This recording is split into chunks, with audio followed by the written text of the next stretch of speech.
महिला आईं और बोलीं, बेटी, मुझे एक बोतल अचार देना। ऐसा सुनकर रमा बहुत खुश हो गई और उसने तुरंत अचार उस बुजुर्ग औरत को बेच दिया। जब वह घर लौटी तो उसके पास सिर्फ 100 रुपए थे, लेकिन वह बहुत खुश थी। रमा ने संघर्ष जारी रखा और आलोचनाओं का सामना किया।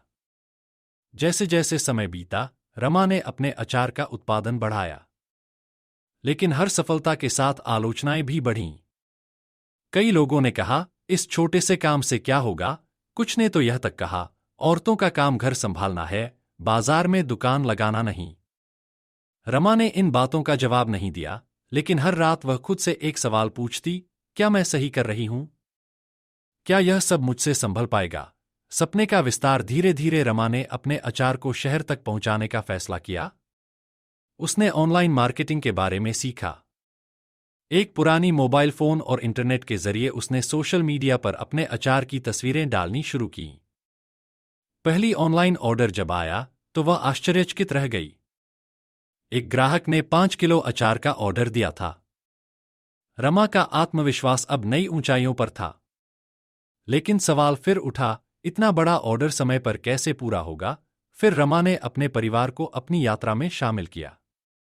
उसके बच्चे उसे अचार बनाने में मदद करने लगे और उसके पति ने पैकेजिंग का काम संभाला। धीरे धीरे उसने अपने गांव की और महिलाओं को अपने साथ जोड़ा।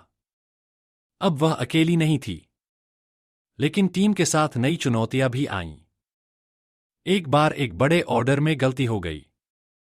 रमा ने सोचा, क्या ग्राहक फिर से मुझ पर भरोसा करेंगे? गलती को सुधारने के लिए रमा ने तुरंत ग्राहक से संपर्क किया और नई डिलीवरी मुफ्त में भेज दी। उसकी ईमानदारी ने ग्राहकों का भरोसा और बढ़ा दिया।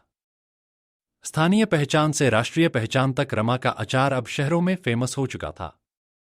उसने कुछ स्थानीय स्टोर्स से संपर्क किया और अपने प्रोडक्ट्स को वहां रखवाया। ग्राहकों की डिमांड बढ़ने लगी। एक दिन उसे एक बड़ा ब्रांड पार्टनरशिप का प्रस्ताव मिला, लेकिन शर्त यह थी कि उसे अपनी रेसिपी साझा करनी पड़ेगी। रमा दुविधा में थी। उसने सोचा, क्या यह सही रहेगा? उसने प्रस्ताव ठुकरा दिया और अपने ब्रांड को खुद से ही आगे बढ़ाने का निर्णय लिया। अंतर्राष्ट्रीय बाजार में कदम रमा की मेहनत रंग लाई। उसे एक अंतर्राष्ट्रीय फूड एक्सपो में भाग लेने का निमंत्रण मिला। यह उसके लिए किसी सपने जैसा था। उसने एक्सपो में भाग लिया और अपने अचार को विदेशियों के सामने पेश किया।